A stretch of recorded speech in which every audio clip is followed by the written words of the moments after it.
Hello everyone. So the IPL caravan once again comes back to Mumbai after two exciting games in Chennai. Two games where we thought the teams were easily easing out for a win and they ultimately struggled, sort of chugged along and still choked. How would this game be? It's game 7 time. The Rajasthan Royals face off against the Delhi Capitals. Two sides who've got young captains and they're first time captains in the IPL.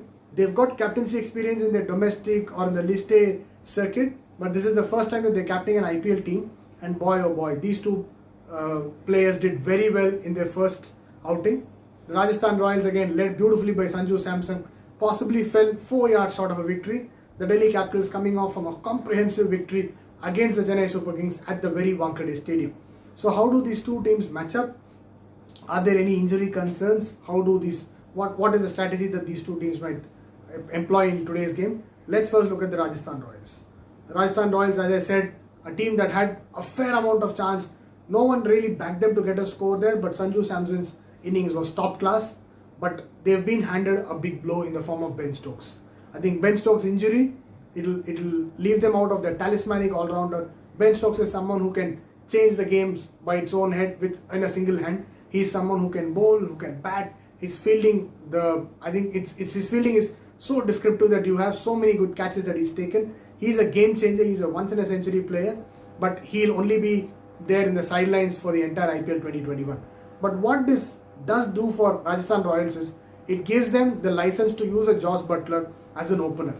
Remember something, Jos Buttler as an opener is in T20s is far fabulous than what he is in a middle order. This will open up their spot there. I think Jos Buttler and Manan Vora should capitalize on the opening position. Buttler takes off. Rajasthan are going to chase down any target and are possibly going to set a target in excess of 200.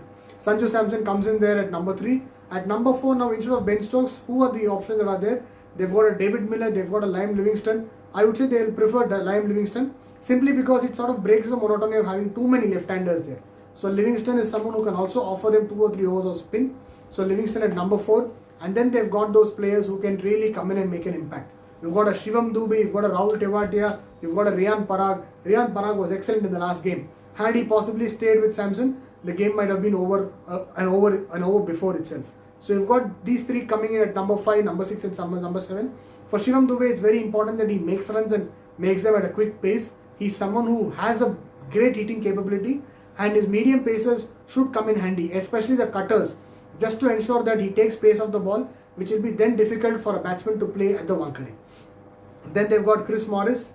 Morris again has bowled well. He's bowled well at the death, had a good game in the opening outing. So it's important that Morris continues from there. Shreyas Gopal again coming in. And then this is where Chetan Sakaria, he's the find for Rajasthan for at least for the first game of the IPL. He's done well. He's had a very inspirational story. Really tears do go out when you look at how he's come in, especially in the last 6 months, to overcome personal tragedies, and he's done well right in his first game. So it gives him the more amount of confidence to go forward. And then I think somewhere Mustafizur didn't really fit the bill well. Would they maybe give him one more chance? I still feel they can get in someone like an Andrew Tye. Andrew Tye is a far experienced T20 bowler. He's had success in the IPL in 2017. It's better they give him a chance, surely because he also mixes up his pace well. And with Chetan Sakaria already a left armer in the squad, getting an Andrew Tye is going to make a good difference there. So my overall lineup for Rajasthan Royals, Ben Stokes going off, a forced change, Liam Livingston coming in, Mustafizur, maybe just replace him with Andrew Tye and see how it goes. So this is the overall lineup. Sanju Samson needs a lot of support from the other batsmen. Buttler at the top is going to make a huge amount of difference for the Rajasthan Royals.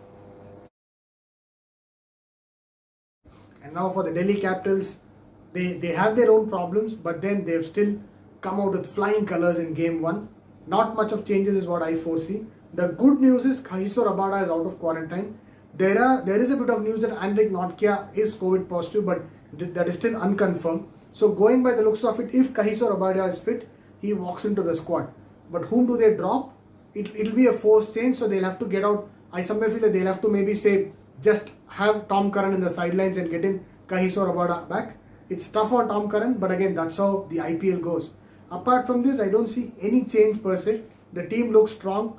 The openers did their job in the first game. It was more or less, they have a settled opening combination. Prithvi Shaw's resurgence is a good sign for the Delhi Capitals. Avish Khan was a great find in the last game. Chris Woakes doing his usual job of swinging in the ball. He gets that bit of nip.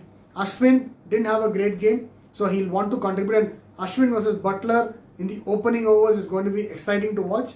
Same way, Amit Mishra had a sort of a decent game. Spinners are generally struggling at the Wankhede, but I still feel that they will do come into the match. It's about when they are being used. Maybe the Delhi Capitals will have to proactively use Ashwin during the power play because he's one of the best power play spinners in the world in today's T20 game. So that's how I look at the team. In long term, if you see, if they get Andrik Notke fit, Andrik Notke can come in place of Shimron Hetmyer and they can have a solid pace attack. Well, that will then mean that they'll have to get in Akshar Patel from somewhere and fit in. But the good thing for Delhi is that it's a problem of plenty for them.